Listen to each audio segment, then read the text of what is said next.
hablaremos del proceso de Constantino al posesionarse de todo el imperio.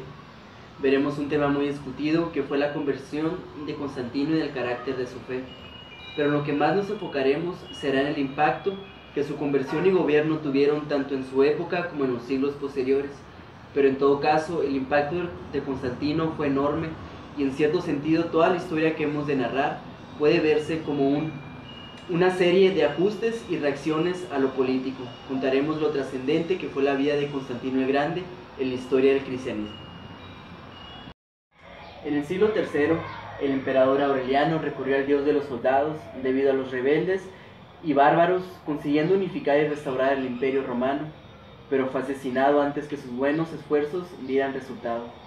En medio del caos dentro del imperio romano surgió un hombre que restauraría y unificaría el imperio, Constantino el Grande.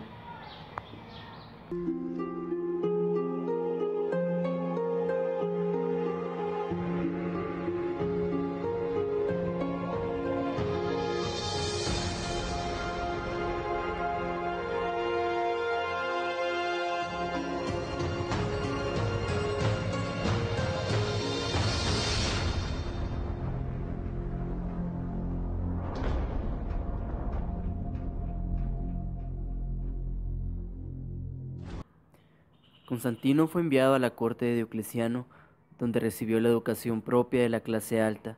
Estudió griego, filosofía, literatura, pero lo más importante es que recibió una educación militar.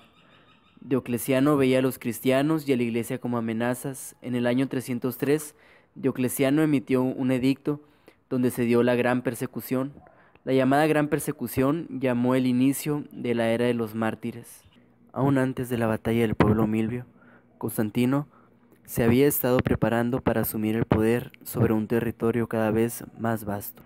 Las tropas de Magencio y Constantino se enfrentaron el 28 de octubre del año 312 después de Cristo en la batalla del puente Milvio, en las afueras de Roma. El enfrentamiento finalizó con la victoria para las tropas de Constantino. Esta victoria dejó a Constantino como único emperador de Occidente. Por lo pronto, el oriente quedó dividido entre Licinio y Maximinio Daza, y Constantino se dedicó a consolidar su poder sobre Italia y el norte de África, excepto Egipto, que no le pertenecía todavía. Constantino se encontró con Licinio en Milán para afianzar la alianza entre ambos, donde Constantino cumplió la promesa de casar a Constancia, su hermanastra, con Licinio. Después de 9 años de relación entre Constantino y Licinio, empezaron a sospechar uno de otro debido a que eran hombres ambiciosos. Licinio había planeado darle muerte a Constantino. Con la unión de la hermanastra de Constantino con Licinio, el cristianismo a partir de ahí fue tolerado en todo el imperio. Licinio no era cristiano. A partir de la ruptura de la relación entre Constantino y Licinio, Licinio empezó a perseguir a los cristianos mientras Constantino apoyaba a la iglesia. Constantino, con la excusa de que Licinio perseguía a los cristianos, aprovechó para atacar a Licinio. Constantino invadió entonces los territorios de Licinio. Ambos ejércitos chocaron en 2 encuentros difícilmente decisivos, pero al retirarse del campo de batalla, Constantino logró la ventaja estratégica de poder posesionarse de Bizancio. Puesto que todo esto tenía lugar en el extremo oriental de Europa, la maniobra de Constantino separaba a Licinio del grueso de sus recursos que se encontraba en Asia. Dadas las circunstancias, Licinio se apresuró a pedir la paz. Constantino mostró sus habilidades de estadista y aprovechó el periodo de paz para consolidar los territorios recién ganados. La tregua duró hasta el año 322, aunque la tensión entre ambos emperadores iba siempre en aumento. Además de la ambición de ambos, las razones de la tensión se relacionaban con cuestiones de sucesión y de política religiosa. En el año 322, Constantino usó el pretexto de perseguir a un contingente bárbaro que había atravesado el Danubio. Penetró en los territorios de Licinio. Poco después, Licinio fue asesinado, en circunstancias que no es posible determinar. Algunos cronistas dicen que estaba conspirando contra Constantino, pero casi todos concuerdan en que fue Constantino quien ordenó su muerte. Constantino quedaba entonces como dueño único de todo el imperio. Era probablemente el año 324, y Constantino habría de reinar hasta su muerte en el año 337.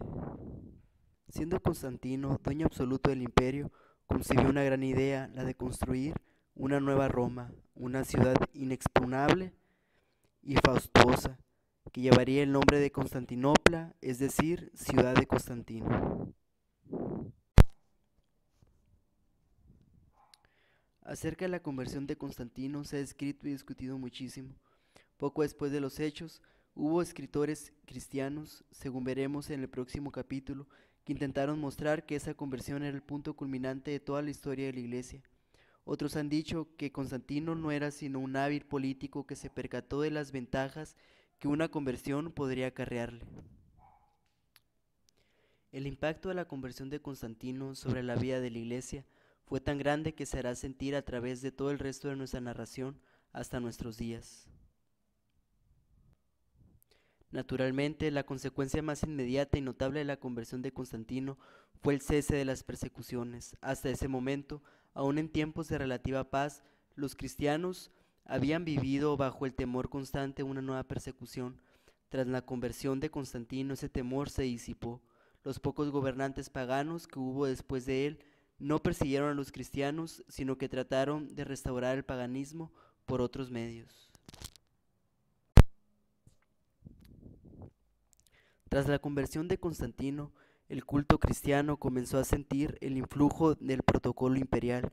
El incienso, que hasta entonces había sido señal del culto al emperador, hizo su aparición en las iglesias cristianas. Otra de las consecuencias que trajo la conversión de Constantino fue devolverles las propiedades que habían sido confiscadas durante la persecución a los cristianos en su tiempo.